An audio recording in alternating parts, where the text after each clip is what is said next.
தூய ஆவியாரின் பெயராலே.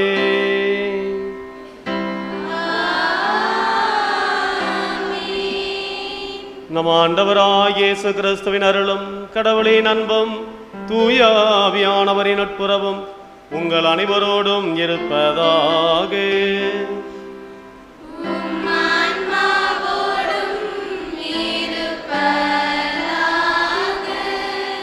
ஆண்டவர் இயேசு கிறிஸ்துவில் அருமையானவர்களே, மாதா தொலைக்காட்சியின் வழியாக திருப்பலி காணுகின்ற பக்தர்களே, இந்த நாள் ஒரு இனிய நாளாக, ஆண்டவர் கொடுத்த நாள் ஒரு புதிய நாள். கடவுளுக்கு நன்றி சொல்லி இந்த நாளிலே, இந்த வாரத்திலே நாம் செய்ய வேண்டிய, நாம் திட்டமிட்டவை எல்லாமே சுமூகமாக சுபீட்சமாக எல்லாருக்கும் எல்லாமும் கிடைக்க இறைவனிடம் இந்த நாளை ஒப்பு கொடுத்து ஜெபிக்க வந்திருக்கிறோம். இறைவன் தாமே ஒவ்வொருவரையும் நிறைவாக ஆசீர்வதித்து தொடர்ந்து அவர்கள் திட்டமிட்ட அனைத்தும் சிறப்பாக நடைபெற திருப்பலி வழியாக ஒப்பு கொடுத்து ஜெபிப்போம். இந்த தூய மறை நிகழ்வை கொண்டாட நாம் தகுதி பெறும் பொருட்டு குற்றங்குறைகள் பாவங்கள் பலவீனங்களுக்காக மன்னிப்பு வேண்டி மனவருந்துவோம். எல்லாம் வல்ல இறைவனிடமும் சகோதர சகோதரிகளே உங்களிடமும் நான் பாவி என்று ஏற்றுக்கொள்கிறேன். ஏனெனில் என் சிந்தனையாலும் சொல்லாலும் செயலாலும் கடமையில் தவறியதாலும் பாவங்கள் பல செய்தேன். என் பாவமே என் பாவமே என் பெரும்பாவமே. ஆகையால் இப்பொழுதும் கன்னியான பரிசுத்த மரியாயும் வானதூத புனித அனைவரையும் சகோதர சகோதரிகளே உங்களையும் நம் தேவனாகிய ஆண்டவரிடம் எனக்காக வேண்டிக் கொள்ள மன்றாடுகிறேன். எல்லாம் வல்ல இறைவன் நம்மீது இரக்கம் வைத்து நம் பாவங்களை மன்னித்து நம்மை நிலைவாழ்வுக்கு அழைத்து செல்வாராக.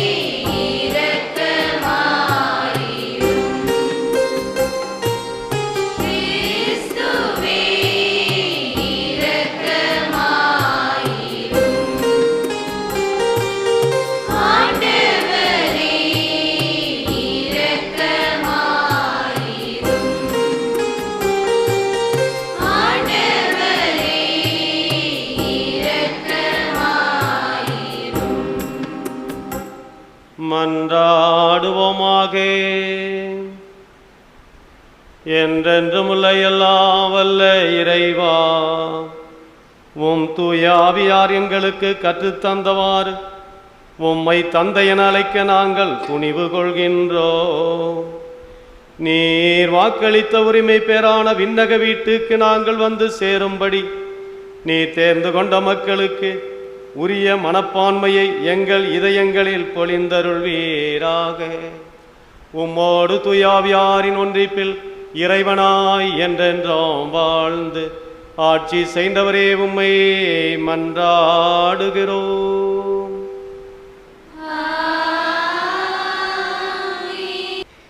முதல் வாசகம். ஆண்டவரது மாட்சிமிகு சாயலின் காட்சியை நான் கண்டேன். இறைவாக்கினர் எசேக்கியேல் நூலிலிருந்து வாசகம். அதிகாரம் 1, இறை வசனங்கள் 2 முதல் 5 வரை மற்றும் 24 முதல் 28 வரை. யோயாக்கின் அரசன் நாடு கடத்தப்பட்ட 5ஆம் ஆண்டு கல்தேயர் நாட்டின் கெபார் ஆற்றோரம் பூசி என்ற குருவின் மகன் எசேக்கியேலுக்கு ஆண்டவரது வாக்கு அருளப்பட்டது. அங்கே ஆண்டவரின் கைவன்மை அவர் மேல் இருந்தது. நான் உற்று பார்க்கையில் வடக்கிலிருந்து புயல் காற்று விரைந்து வந்தது. மின்னல் அடிக்கும் பெருமேகத்தையும் அதனை சுற்றி சுடர் வீசும் தீப்பிழம்பையும் அத்தீப்பிழம்பினுள் மின்னும் வெண்கலம் போன்ற ஒன்றையும் கண்டேன். அதன் நடுவினின்று 4 உயிரினங்களின் வடிவம் தோன்றியது. அவற்றின் தோற்றம் மனித சாயலுக்கு ஒப்பாயிருந்தது. அவை செல்லும்போது அவற்றின் இறக்கைகள் எழுப்பிய ஒலியை கேட்டேன். அது பெருவெள்ளத்தின் இரைச்சல் போன்றும் எல்லாம் வல்லவரின் குரலொலி போன்றும் இருந்தது. அவை இயங்கும்போது ஏற்படும் இரைச்சலின் ஒலி ஒரு போர்படையின் இரைச்சலை ஒத்த ஆரவாரமாக இருந்தது. அவை நின்றபோது தங்கள் இறக்கைகளை இறக்கி கொண்டன. அவை தங்கள் இறக்கைகளை இறக்கி நின்றபோது அவற்றின் தலைக்கு மேலிருந்த கவிகையின் மீதிருந்து குரலொன்று கேட்டது. அவற்றின் தலைக்கு மேலிருந்த கவிகையின் மீது நீல மணிக்கல் தோற்றமுடைய ஓர் அரியணை போன்று ஒன்று தெரிந்தது. அந்த அரியணை மேல் மனித சாயலுக்கு ஒப்பான ஓர் உருவம் தெரிந்தது. அவரது இடைக்கு மேற்புறம் சுற்றிலும் பளபளக்கும் வெண்கலம் போன்றும் நெருப்பு சூழ்ந்திருப்பது போன்றும் இருக்க நான் கண்டேன். அவரது இடைக்கு கீழ்ப்புறம் நெருப்பு போன்றும் சுற்றிலும் ஒளிமயமாயும் இருக்க கண்டேன். சூழ்ந்திருந்த ஒளியும் கார்கால மேகத்தினிடையே காணப்படும் வானவில் போன்று தோன்றியது. இது ஆண்டவரது மாட்சிமிகு சாயலின் காட்சி. இதை நான் பார்த்ததும் முகம் குப்புற விழுந்தேன்.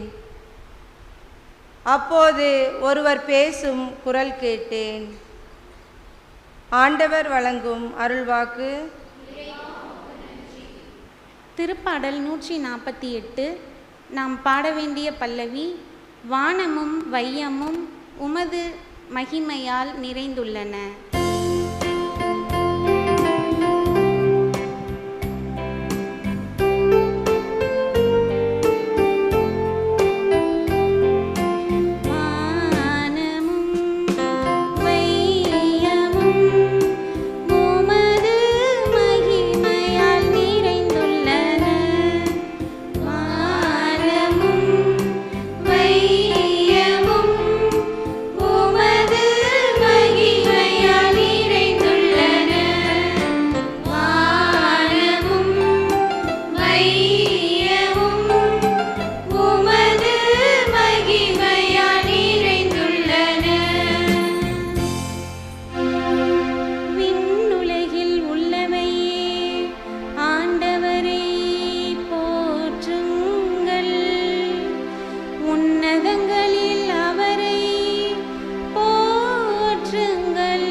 அவரது பெயர் மட்டும்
மக்களின் ஆற்றலை உயர்வுற செய்தார்.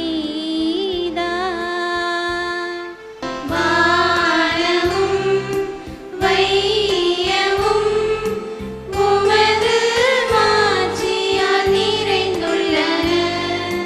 வானமும் வையமும் உமது மாட்சியால் நிறைந்துள்ளன.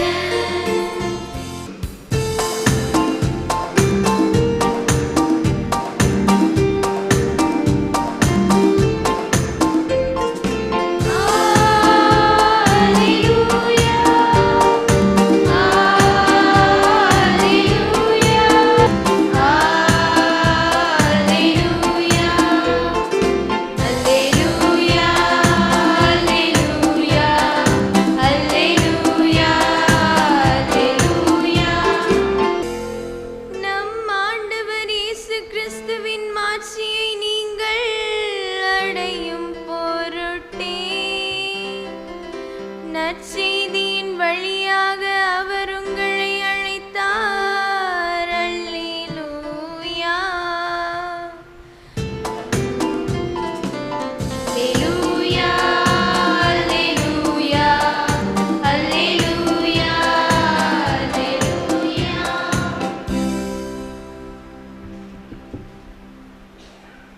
ஆண்டவர் உங்களோடு இருப்பாராக.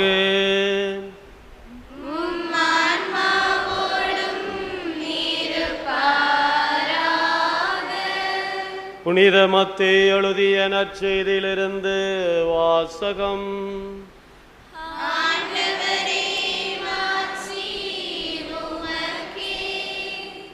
மத்தேயு நற்செய்தி அதிகாரம் 17 இறைவசனங்கள் 22 27 முடிய.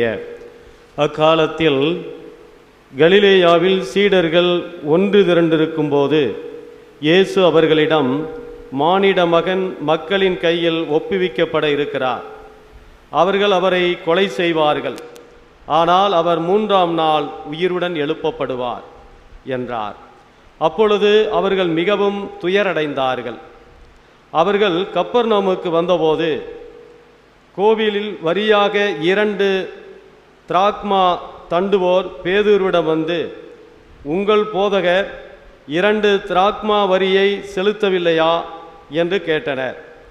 அவர், ஆம், செலுத்துகிறார் என்றார். பின்பு வீட்டிற்குள் வந்து பேதுரு பேசத் தொடங்குவதற்கு முன்பே இயேசு, சீமோனே, உனக்கு எப்படி தோன்றுகிறது?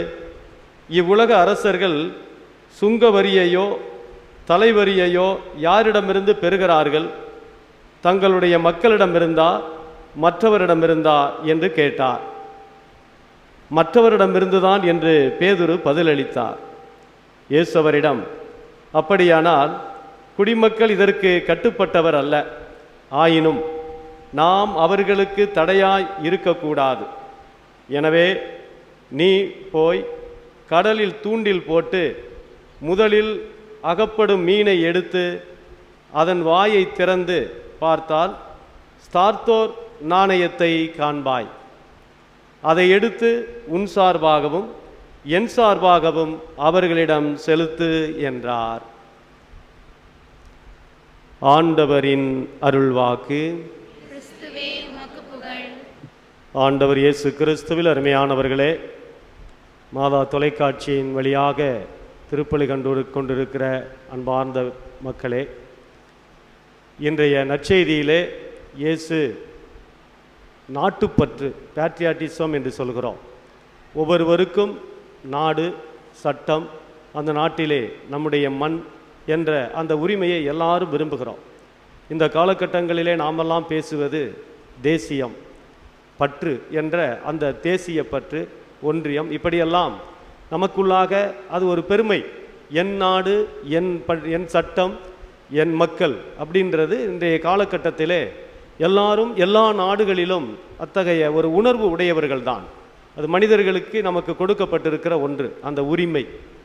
ஆனால் இதையே நாம் பழைய ஏற்பாட்டிலே கடவுள் இஸ்ரேல் மக்களிடம் முதலிலே அவர்களை எப்படி தன்னுடைய சொந்த பிள்ளைகளாக, நான் உங்கள் தந்தை, நீ என் பிள்ளைகள் என்ற அந்த எழுதப்படாத ஒன்றை, அந்த ஒரு உரிமையை அவர் கொடுத்தார்.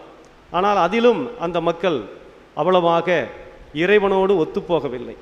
அடுத்ததாக அவர்கள் கேட்டுக்கொண்டதற்கிணங்க நாங்கள் ஒற்றுமையாக ஒழுக்க நெறிகளோடு வாழ்வதற்கு சட்டங்கள் தேவை என்றார்கள். ஒரு நாட்டுக்கு அல்லது எங்கள் இனத்துக்கு தேவை என்று அவர்கள் கூறியதன் காரணமாக மோயிசன் வழியாக சட்டங்களை கொடுத்தார். அது 10 கட்டளை. அது இயற்கையின் கட்டளை, அதை மாற்றவே முடியாது. ஆக அந்த கட்டளையின்படி அவர்கள் ஒழுக வேண்டும் என்பதற்காக அது கொடுக்கப்பட்டது. ஆனால் அதையும் அவர்கள் கடைபிடித்தார்களா என்றால் அதிலும் அவர்கள் ஒழுக்க நெறி தவறி சென்றார்கள். இருப்பினும் அவர் மக்களை கைவிட்டு விடவில்லை. அவர்கள் இஷ்டம் போல் இருந்தாலும் அவர்களை தேடி வந்து அவர்களுக்கு ஒரு நாட்டுப்பற்று, ஒரு மனித இனம் என்றால் எப்படி இருக்க வேண்டும் என்பதற்கு இயேசுவே ஒரு அடையாளமாக அவர் இந்த நற்செய்தி வழியாக வெளிப்படுத்துகிறார். அவரிடம் வரி செலுத்த வேண்டும், உங்களுடைய தலைவர் அல்லது உங்களுடைய குரு வரி செலுத்தவில்லை என்று வரி தண்டுவோர் கேட்டபோது இயேசு அவர்களுக்கு சொல்லுகிற பதிலைத்தான் இன்றைய நற்செய்தியிலே படிக்கின்றோம். சொந்த ஊரில் இருக்கிறவர்கள் அதற்கென்று நமக்கென்று இருக்கக்கூடிய சட்டத்திட்டங்களின் முறைப்படி நாம் வரி செலுத்தலாம். ஆனால் அதே நேரத்தில் ஒரு ஊரிலே அல்லது வெளியூரிலிருந்து ஒரு அகதியாகவோ அல்லது மற்ற ஒரு சூழ்நிலையிலே தொழில் நிமித்தம் வருகிறவர்கள் அதற்கென்று ஒரு தனி சட்டம் வைத்திருப்பார்கள். அவர்கள்தான் முழுமையான செலுத்த வேண்டிய சூழ்நிலை இருக்கும். அதைத்தான் இன்று இயேசுவும் கேள்வியாக கேட்கிறார். நாம் மண்ணின் மைந்தர்கள் தானே, நாம் இவ்வூரை சேர்ந்தவர்கள் தானே, நம்மிடமே இந்த வரியை கேட்கிறார்கள் என்று கேட்கிறார். அப்போது இருப்பினும் இந்த மக்களுக்கு நாம் இடைஞ்சலாக இருக்கக்கூடாது. இயேசு பேதுருவிடம் சொல்லி, இவ்வாறு கடலிலே சென்று தூண்டில் போடு, ஒரு மீன் அகப்படும், அது வாயிலிருந்து ஒரு நாணயம் கிடைக்கும், அதை உனக்கும் எனக்கும் செலுத்திவிடு என்று அந்த நாட்டினுடைய சட்டதிட்டங்களை மனிதர்களிடையே இருக்கக்கூடிய அந்த நிலையிலே அவர்களோடு ஒருவராக இருக்கிறார். நாம் எந்த விதத்திலும் யாருக்கும் இடைஞ்சலாக இருக்கக்கூடாது. ஆகவே அந்த நிலையானது கட்டப்படுகிறது. அதே போல இயேசுவிடம் நாம் லூக்கா நற்செய்தி 20 அதிகாரம் 20வது வசனத்திலே செசாருக்கு வரி செலுத்துவது முறையா என்ற கேள்வி அவரிடம் வைக்கப்படுகிறது. அப்போது இயேசு சொல்வது இதுதான், அதாவது இந்த உலகமே கடவுளுடையது. இதில் அரசர் என்பது அரசருக்கெல்லாம் அரசர் ஆண்டவர் இயேசு கிறிஸ்து. ஆகவே அந்த இடத்திலும் கூட அவர் ஒரு நாணயத்தை கொண்டு வர சொல்லி, இது யாருடையது என்று கேட்டபோது, செசாருக்குரியதை செசாருக்கும் கடவுளுக்குரியதை கடவுளுக்கும் செலுத்துங்கள். உங்கள் வாழ்க்கையிலே ஆன்மீகத்தை ஆன்மீகமாகவும் நாட்டினுடைய நிலைமையிலே நாட்டுக்கு ஏற்றவாறும் உங்களை பயன்படுத்தி கொள்ளுங்கள் என்பதை அந்த இடத்தில் அந்த தெளிவான பதிலை சொல்லி வைக்கிறார் என்று பார்க்கிறோம். அதற்காக நாட்டினுடைய ஆளுமை தன்மையில் இருக்கிறவர்கள் அல்லது ஆண்டு கொண்டு இருக்கிறவர்கள் எப்படி வேண்டுமானாலும் செய்யலாம், அவர்களை நாம் எப்போதுமே அவர்களுக்கு அடிமையாக இருக்க வேண்டும் என்பதை இயேசுனுடைய விருப்பம் அல்ல. இயேசு தவறுகளை சுட்டி காட்டியிருக்கிறார். இதே நாட்டிலே ஆள்பவர்கள் அல்லது சமய சம்பந்தப்பட்ட சடங்கு முறைகளிலே நிறைவேற்றுவர்களையும் சுட்டி காட்டியிருக்கிறார். மக்களை பார்த்தும் சீடர்களை பார்த்தும் இந்த வார்த்தையை சொல்லுகிறார். நீங்கள் இவர்கள் இந்த தலைமைச் சங்கத்திலே அல்லது இந்த இதனுடைய பொறுப்பில் இருக்கக்கூடியவர்கள் மோயிசனுடைய அதிகாரத்தை கொண்டிருக்கிறார்கள். ஆகவே அவர்களுக்கு கீழ்ப்படியுங்கள். அதிகாரத்தில் இருக்கிறவர்கள், தேர்ந்தெடுக்கப்பட்டிருக்கிறவர்கள், அவங்க எப்படிப்பட்டவர்கள் முக்கியமல்ல. ஆனால் அந்த நாம் சொல்லக்கூடிய அந்த அதிகாரத்தை அல்லது அந்த ஆஃபீஸை, அந்த அலுவலகத்தை, அத்தகைய சூழ்நிலையில் இருக்கிறவர்களை இயேசு மதித்தார். அதனால் நீ எல்லாம் லாயக்கில்லை என்ற அர்த்தத்தில் அவர் சொல்லவில்லை. அதனால தான் மக்களிடம் சொல்லுகிறார், அவர்கள் அதிகாரத்தில் இருக்கிறார்கள், ஆகவே அவர்கள் சொல்லுவதை கேளுங்கள், ஆனால் செய்வது போல் செய்யாதீர்கள். அவர்கள் சொல்லுவார்கள், செய்ய மாட்டார்கள். ஆனால் அதற்காக நாம் போராட வேண்டும், அவர் சரியில்லை என்றுமில்ல. அதிகாரத்தை அல்லது அந்த பணியை இயேசு மதித்தார். அதன் பிறகுதான் மக்களுக்கு சொன்னார், அதை நாம் ஏற்றுக்கொள்ள வேண்டும், மதிப்பு கொடுக்க வேண்டும். அலுவலர்களுக்கு, அதிகாரத்தில் இருக்கிறவர்களுக்கு நாம் முக்கியத்துவம் கொடுக்க வேண்டும், ஆனால் வாழ்க்கை முறையை நாம் பின்பற்ற வேண்டியதில்லை என்று அந்த இடத்தில் சொல்கிறார். அதே போல இயேசு அந்த மக்களோடு இருந்த காலகட்டங்களிலே ஏரோது மன்னன் பல்வேறு இடைஞ்சல்களை செய்திருந்த காலகட்டத்திலும் கூட இயேசு எருசலேம் நகருக்கு சென்று போதிக்க வேண்டும் என்று அந்த எருசலேம் ஆலயத்திலே போதித்து கொண்டிருக்கிறார். இதே லூக்கா நற்செய்தி 13வது அதிகாரம் அந்த 23வது அதிகாரத்திலே நாம் பார்க்கின்றோம். 23வது அதிகாரம் 33வது வசனத்திலே அங்கே சொல்லப்பட்டிருக்கிறது, அந்த மக்கள் அனைவரும் அவரிடம், சீடர்கள் மற்றவர்களெல்லாம் சொல்லுகிறார்கள், உம்மை அவர்கள் கொல்ல தேடுகிறார்கள்.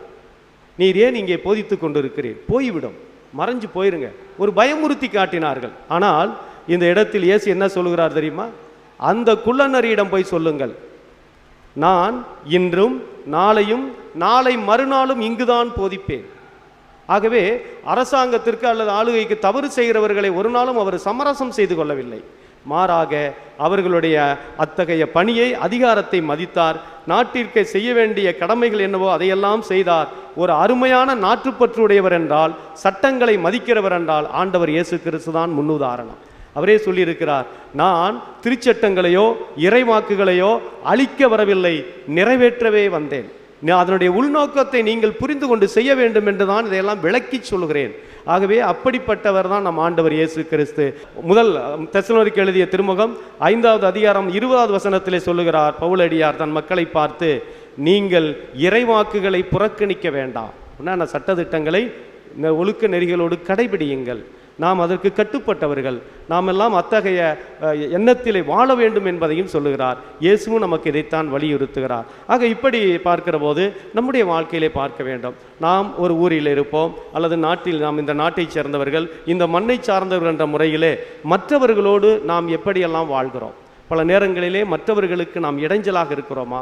மற்றவர்களுக்கு அவர்களை அருவருப்பாக நடக்கக்கூடிய அளவில் நம்முடைய வாழ்க்கை நடந்து கொள்கிறதா என்று பார்ப்போம். நம்முடைய ஊர்களிலே கூட பார்க்கிறோம், பங்குகளிலே இன்றைய காலகட்டங்களிலே பார்த்தால் அந்தந்த பங்குக்குரிய கடமைகள் என்று ஒன்று இருக்கிறது. இப்போ நம்மெல்லாம் எடுத்துகிட்டு எல்லா பங்குகளையும் பார்க்குறோம்.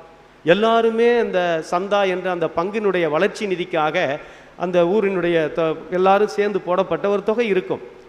அதை நம்ம எல்லாருமே சரியாக கட்டுறது, சப்ஸ்கிரிப்ஷன் என்று சொல்கிறோம். எல்லாருமா செய்கிறோம். நம்முடைய ஊர், நம்முடைய ஆலயம், இதற்காக நாம் செய்யது என்னுடைய கடமை, என்னுடைய உரிமை. இயேசு எப்படி செய்தார்? நீ போ, அவர்களுக்கும் எனக்கும் சேர்த்து நீ கட்டிவிடு என்று அத்தகைய முன்னுதாரணம் நமக்கு இருக்க வேண்டும்.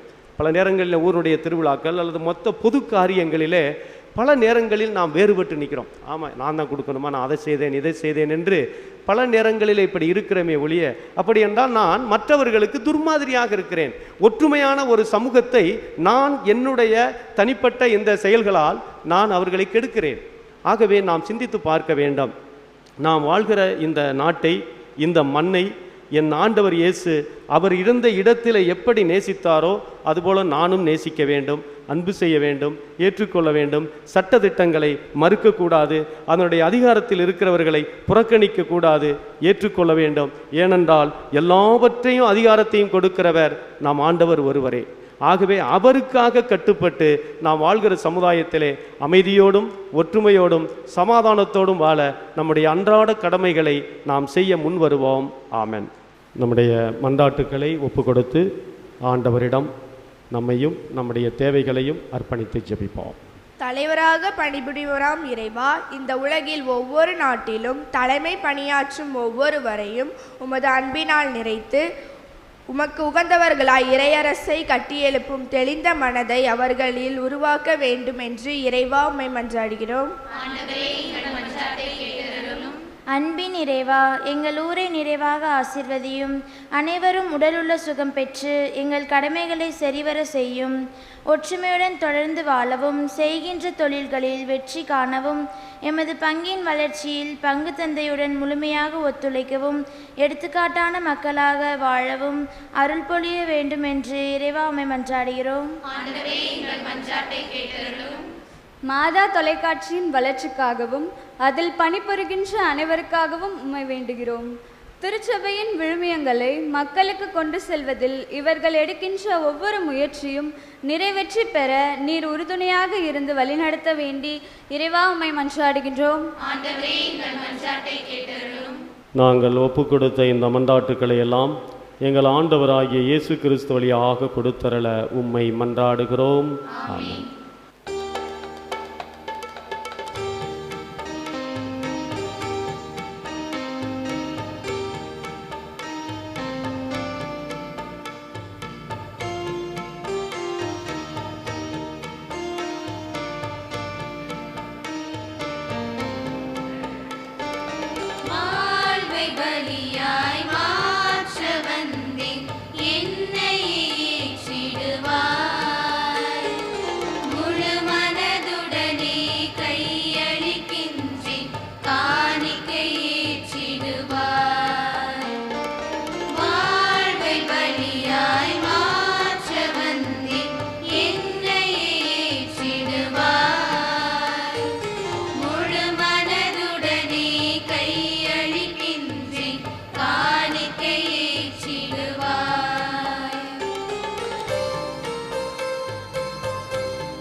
பிரியமானவர்களே, என்னுடையதும் உங்களுடையதுமான இப்பலி எல்லாம் வல்ல இறைவனுக்கு ஏற்றதாகும்படி மன்றாடுங்கள்.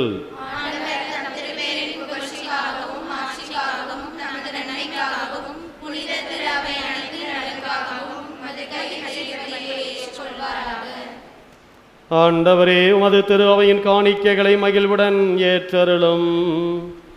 இரக்கத்தால் நீர் எங்களுக்கு அளித்த இக்காணிக்கைகள் உமது ஆற்றலால் எங்கள் மீட்பின் மறை நிகழ்வாக மாற செய்வீராக.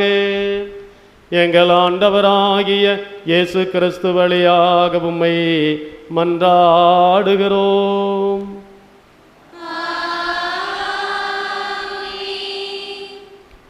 ஆண்டவர் உங்களோடு இருப்பாராக.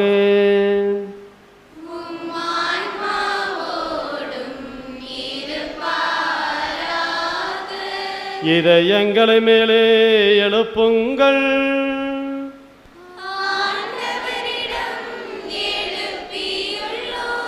நம் இறைவனாகிய ஆண்டவருக்கு நன்றி கூறுவோம். அது தகுதியும் நீதியும். ஆண்டவரே, தூயவரான தந்தையே, என்றும் உள்ள எல்லாம் வல்ல இறைவா, என்னாலும் இவ்விடத்திலும் நாங்கள் உமக்கு நன்றி செலுத்துவது மெய்யாகவே தகுதியும் நீதியுமாகும். எங்கள் கடமையும் மீட்புக்குரிய செயலுமாகும்.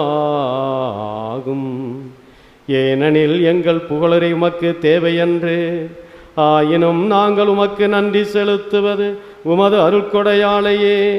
நாங்கள் உம்மை புகழ்ந்துரைப்பது உமது மாட்சியை மிகுதிப்படுத்தாதெனினும் எங்கள் ஆண்டவராகிய கிறிஸ்து வழியாக நாங்கள் மீட்படைய பயன்படுகின்றது.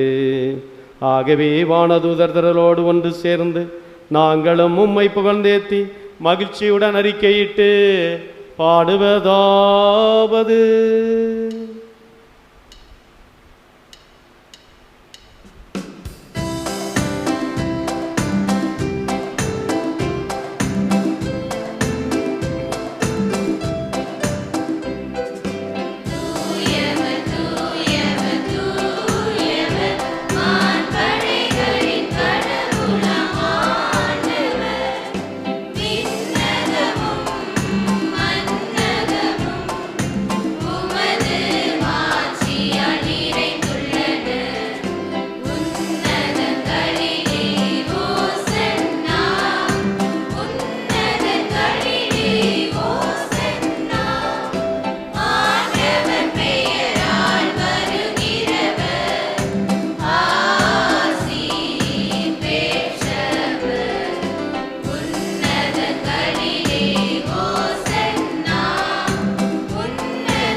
ஆண்டவரே, நீர் மெய்யாகவே தூயவர், தூய்மை அனைத்துக்கும் ஊற்று. ஆகவே உம்முடைய ஆவியை பொழிந்து இக்காணிக்கைகளை தூய்மைப்படுத்த உம்மை வேண்டுகிறோம். இவ்வாறு எங்கள் ஆண்டவர் இயேசு கிறிஸ்துவின் உடலும் இரத்தமுமாக எங்களுக்கு இவை மாறுவனவாக. அவர் பாடுபட உளம் கனிந்து தம்மை கையளித்த போது அப்பத்தை எடுத்து நன்றி செலுத்தி அதை பிட்டு தம் சீடர்களுக்கு அளித்து அவர் கூறியதாவது: அனைவரும் இதிலிருந்து பெற்று உண்ணுங்கள், ஏனெனில் இது உங்களுக்காக கையளிக்கப்படும் என் உடல்.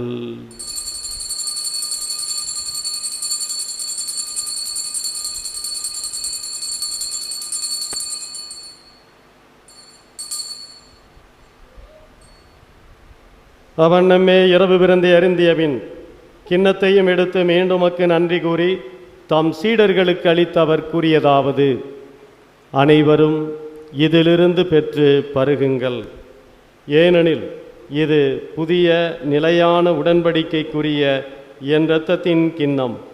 இது பாவ மன்னிப்புக்கென்று உங்களுக்காகவும் பலருக்காகவும் சிந்தப்படும். இதை என் நினைவாக செய்யுங்கள்.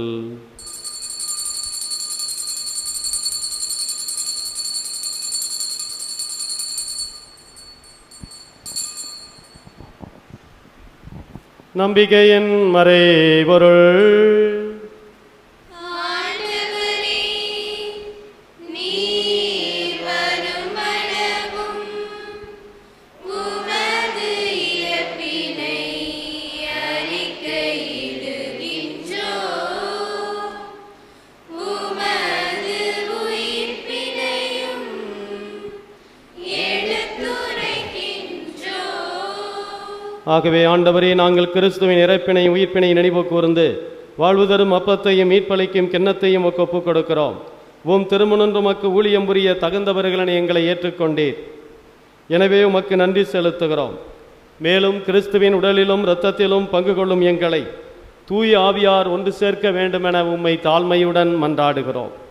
ஆண்டவரே, உலகெங்கும் பரவியிருக்கும் அது திரு அவையை நினைவு கூர்ந்தருளும். எங்கள் திருத்தந்தை பிரான்சிஸ், எங்கள் ஆயர் ராயப்பன், எல்லா திருநிலையினர் ஆகிய அனைவரோடும் உமது திரு அவை அன்பில் நிறைவை அடையச் செய்தருளும். மேலும் உயிர்த்தலும் எதிர்நோக்குடன் துயில் கொள்ளும் எங்கள் சகோதர சகோதரிகளையும் இறந்தோர் அனைவரையும் இரக்கத்துடன் நினைவு கூர்ந்து உமது திருமுக ஒளியினுள் ஏற்றருளும். எங்கள் அனைவர் மீதும் இரக்கமாயிரும்.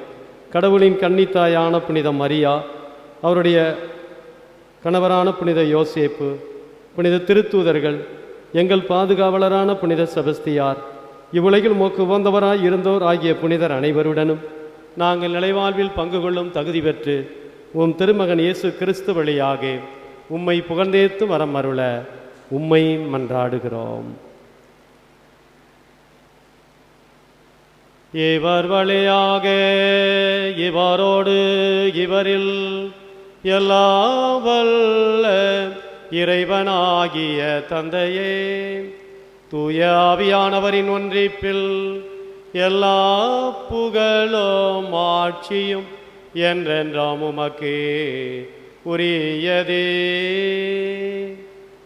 ஆமென்.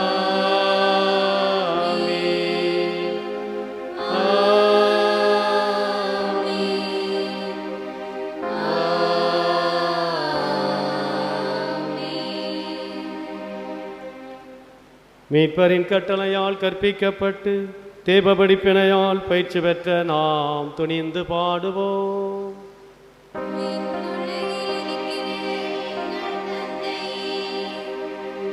உமது பெயர் தூயதென போற்றப் பெறுக.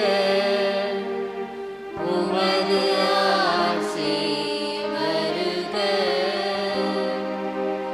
உமது திருவுளம் விண்ணுலகில் நிறைவேறுவது போல மண்ணுலகிலும் நிறைவேறுக. எங்கள் அன்றாட உணவை இன்று எங்களுக்கு தாரும். எங்களுக்கு எதிராக குற்றம் செய்வோரை நாங்கள் மன்னிப்பது போல எங்கள் குற்றங்களை மன்னியும். எங்களை சோதனைக்கு உட்படுத்தாதேயும், தீயோனிடமிருந்து எங்களை விடுவித்தருளும். ஆண்டவரே, தீமை அனைத்திலிருந்தும் எங்களை விடுவித்து எங்கள் வாழ்நாளில் அமைதியை கனிவுடன் அருள உம்மை மன்றாடுகிறோம். உமது இரக்கத்தின் உதவியால் நாங்கள் பாவத்திலிருந்து எப்போதும் விடுதலை பெற்று யாதொரு கலக்கமும் இன்றி நலமாயிருப்போமாக. நாங்கள் எதிர்நோக்கியிருக்கும் பேரின்பத்துக்காகவும் எம் மீட்பராகிய இயேசு கிறிஸ்துவின் வருகைக்காகவும் காத்திருக்கின்றோம். ஆட்சியும் வல்லமையும் மாட்சியும் என்றென்றும் உமதே. ஆண்டவரே இயேசு கிறிஸ்துவை, அமைதியை உங்களுக்கு விட்டுச் செல்கிறேன், என் அமைதியையே உங்களுக்கு அளிக்கிறேன் திருத்தூதர்களுக்கு மொழிந்தீரே. எங்கள் பாவங்களை பாராமல் உமது திரு அவையின் நம்பிக்கையை கண்ணோக்கி அதற்கு அமைதியும் ஒற்றுமையும் அளித்தருள்வீராக. என்றென்று வாழ்ந்து ஆட்சி செய்கின்றவன் நீரே. ஆண்டவருடைய அமைதி என்று உங்களோடு இருப்பதாக. ஒருவருக்கொருவர் இயேசு தருகிற அமைதியை அறிவித்து மகிழ்வோம்.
இதோ இறைவனின் செம்மறி, இவரே உலகின் பாவங்களை போக்குகிறவர்.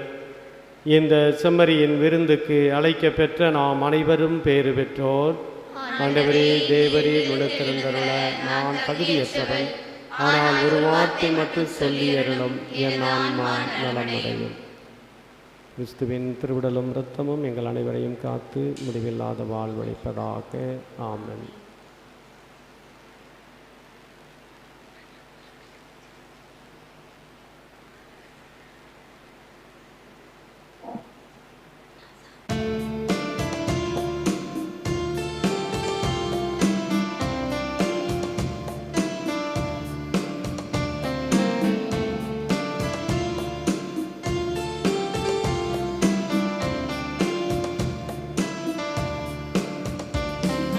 அதிகாரம்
நன்றியோடும் மன்றாடுவோமாக.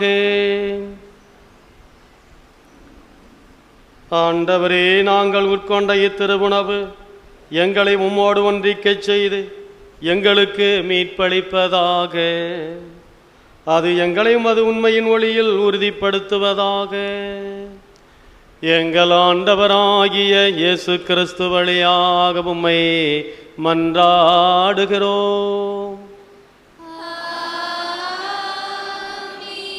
ஆண்டவர் உங்களோடு இருப்பாராக.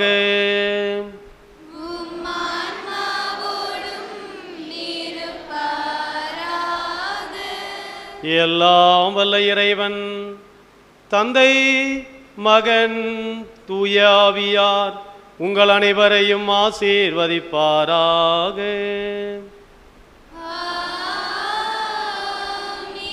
சென்று வாருங்கள், திருப்பலி நிறைவேறிற்று.